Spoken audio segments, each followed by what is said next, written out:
Welcome back. You're watching World Insight. I'm Tian Wei.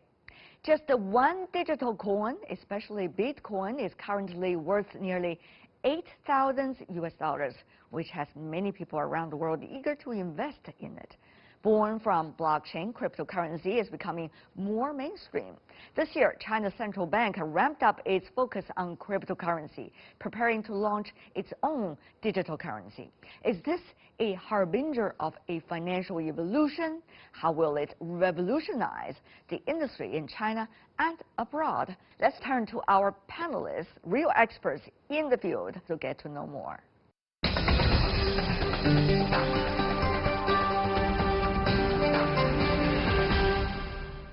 For the latest on Bitcoin, we have in London Patrick McCrory, founder and CEO of PISA Research. It is a research grant funded by Ethereum community. And in our Beijing studio, we have Qu Qiang, the assistant director from the International Monetary Institute at Renmin University. Gentlemen, welcome to our program. So, Mr. McCrory, as someone who's been following the cryptocurrency topic for such a long time, what do you make of the recent slide in price of Bitcoin big way? I think there's two parts to it. So a few weeks ago when President Xi from China came out and said that, there's this new blockchain initiative, crypto Twitter sort of went crazy about it and the price went up. But then recently, with the recent announcement that it's blockchain, not cryptocurrency, it has led to sort of a 20% dip in the price. So I think that was sort of fueled by the hype around China and blockchain. Is China the reason, Mr. Xu? Yes, I think China is one of the most important reasons. One of the things first, I think the fluctuation in the prices of the Bitcoin is actually very dramatic. So this is not the one case. This has been happening a lot in history. Yeah, second of all, of course, is the Chinese announcement, because China is basically a very important player in Bitcoin investment. Before the 2015, I believe there's a huge amount of players coming from China, and the fund and the capitals also as well. But recently, as Chinese official announcement made it very clear, we're going to invest in blockchain technology, not the Bitcoin or any of this kind of a digital currency, and then the market just try to converge to the normality. So I think this is the reason. Are we going to see that happen and repeat themselves, phenomena like this, Mr. Chu, briefly? Oh, yes. I think this is going to be a lot because there's a lot of things in the cryptocurrency market. For example, there's no like KYC, know your customer policy, or the anti-money laundering policy. There is a little bit right now, but there wasn't in the past. So we make this market to be very anonymous in the first place, very not transparent, and also the animal spirit in the market is huge. Animal spirit, yes, indeed. Mr. McCrory, though, what does that mean? China come in as a big player in a way. How do we see the potential of this? I think historically China's already been a big player. So right now, as we all know, Bitcoin is supported by this thing called proof of work that involves, hardware sort of solving puzzles to maintain the network.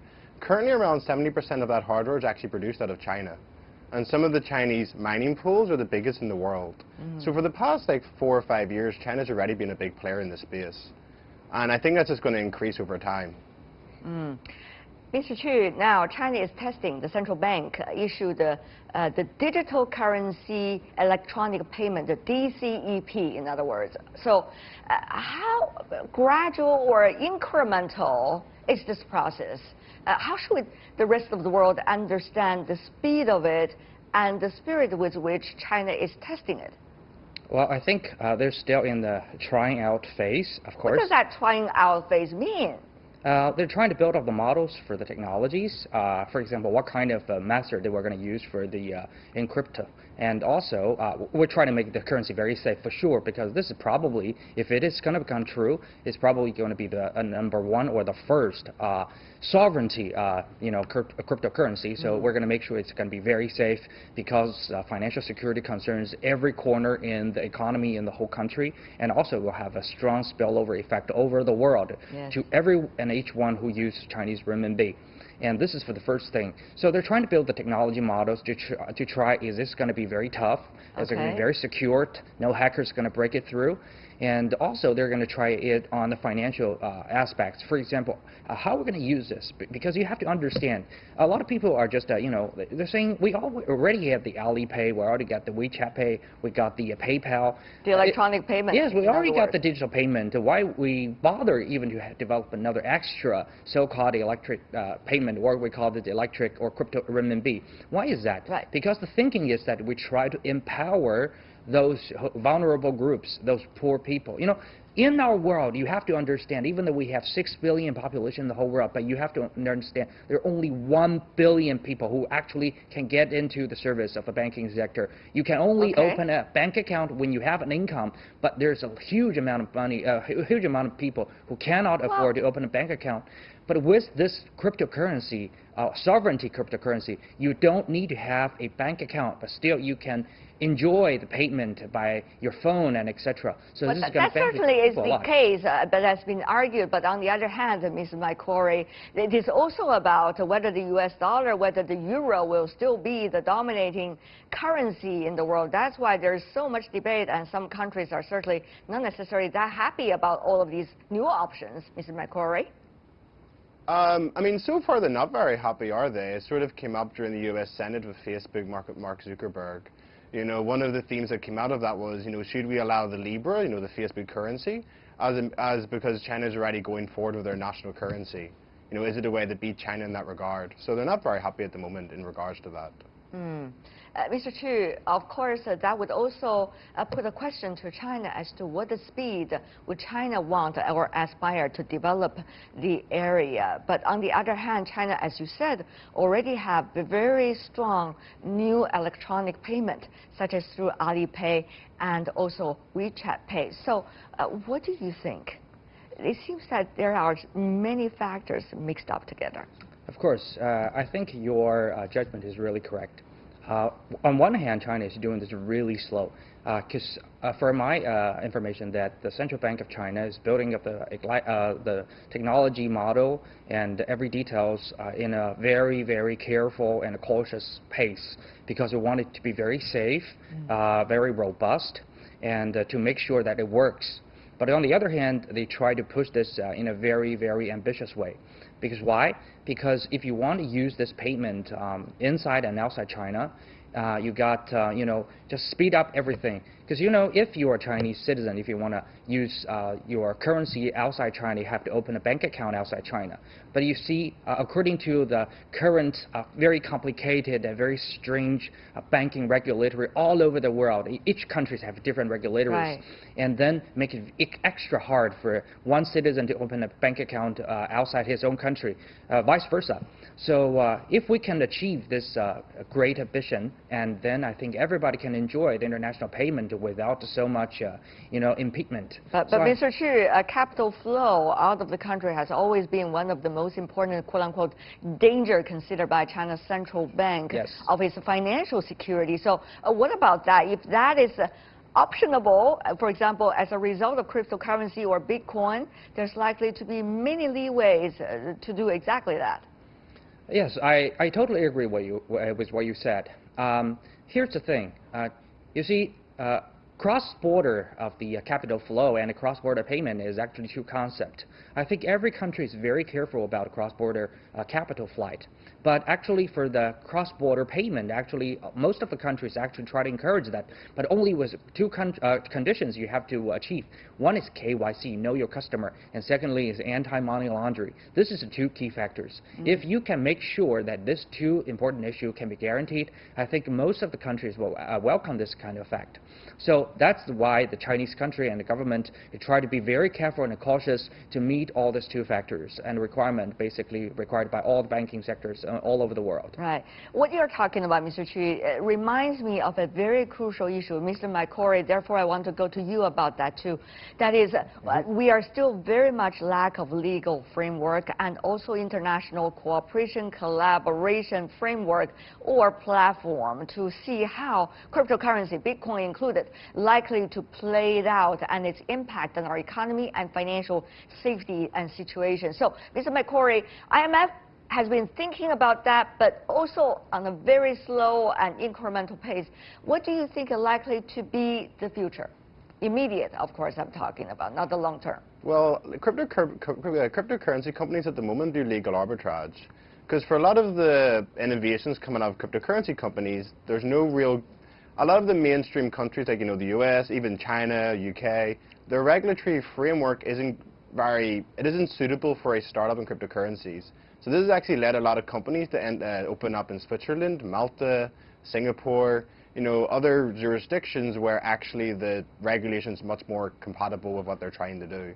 And if large economies don't, fix their regulatory environment, this is just going to continue. These companies will just do legal arbitrage. A lot of these companies are in Europe, for example, in Switzerland. There's even something called a cryptocurrency blockchain village or a valley they have over there. Oh, Crypto Valley. It's called Crypto Valley. Yes, exactly, Crypto Valley. And also in Singapore as well, some of the quote-unquote the relatively smaller size economy where they feel comfortable to test all of these possibilities. Mr. Chu, how much do you think these economies are in competition, including that of China? Whether it's large or small, you're testing who will have the best result will probably have the lead. But also there's the danger there where you test it.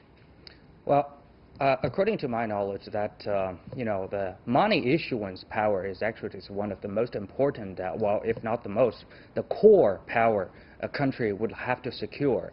So for any country, they would not allow anonymous cryptocurrency, that's for sure, because the government have to manage its power. So for all the major powers, even like China, we developed the cryptocurrency only for the benefit and handiness of the payment, and payment only.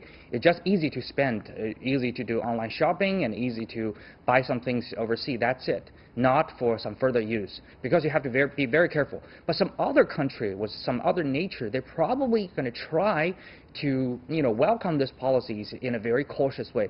For example, the previous tax haven like Singapore, or the economies like Hong Kong, or like Switzerland. Why? Because those countries used to enjoy the great and huge profit and benefit acting as a tax haven or the money brokerage.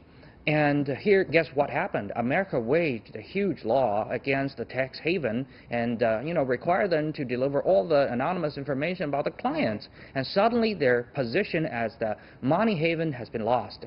So cryptocurrency offered them a new opportunity to stand up again as the robust money center. So they're trying it out. But also this is a very tricky side, because if you want to encourage cryptocurrencies, then you're probably going to face those major powers in the monetary policies and the regulations. So they're also very, on one hand, they want to try it out. They want to retain the past glory. But on the other hand, they've got to be very cautious. Mr. McCrory, your thoughts? Yeah, can I add one point to that? Yeah, I just want to add one point, and this is mostly for the viewers. So Bitcoin itself isn't an anonymous currency. So back in 2012, 2011, Bitcoin was always sold as being a global, cheap, anonymous currency. But what we actually learned is that it's a slow, global, and the most traceable currency in the world. For example, let's say I'm sending Bob one Bitcoin, if I'm not very careful, Bob can see my entire transaction history. So there's no privacy there whatsoever. It's actually the most traceable currency in the world. And that's actually why it's not very good for payments. If I'm a customer and I go to a shop and I want to pay for a bottle of milk, the merchant then gets to see my entire life savings. And that's why it's not been very good for payments. It is very good, though, if you're doing trading or, a financial system where you actually want to audit where the money's going back and forth. Before we go, I do want to ask both of you, gentlemen, a final question. We see central government, federal level, or playing a leading role in some economies when it comes to cryptocurrency development. Others have the central bank being a leading player. Also, you have businesses, private sector as a leading player in other economies. So who are likely to be the most important factor helping us to understand the better incremental steps, the future incremental steps when we see the future development of cryptocurrency? Mr. Chu, briefly, your thoughts? Well, I don't think cryptocurrency is going to be the major currency in the future, because this is against the benefit of any given sovereign country. So only when sovereign countries have some, differences, different opinions, so some countries will use cryptocurrency. And only when big companies will try to seize the power of economy or tax evasion, so they want to develop their own cryptocurrencies. But once a country will take the lead, they will fight against cryptocurrencies for sure, because this is against itself. Mr. McCurry, your thoughts, finally. Yeah, so I have 2 points for this. So one is for Bitcoin and one is for Ethereum. So Bitcoin sort of has the role of gold. Gold and Bitcoin are both hedges against political risk or economic risk. If there's a downturn and there's a recession, people may put their money in the Bitcoin because they don't really know where to keep their money. So it acts as a store of value. And I don't think that function will ever disappear. How big that becomes, in terms of market cap, we don't know. In terms of Ethereum, what we're really witnessing is a playground for financial applications and systems. It's a bit like the global financial system, but as a playground. In a way, like for example, there's a bunch of companies in 2017 that raised over $4 billion, and we didn't have to trust anyone in that process to raise that money and issue stock or tokens.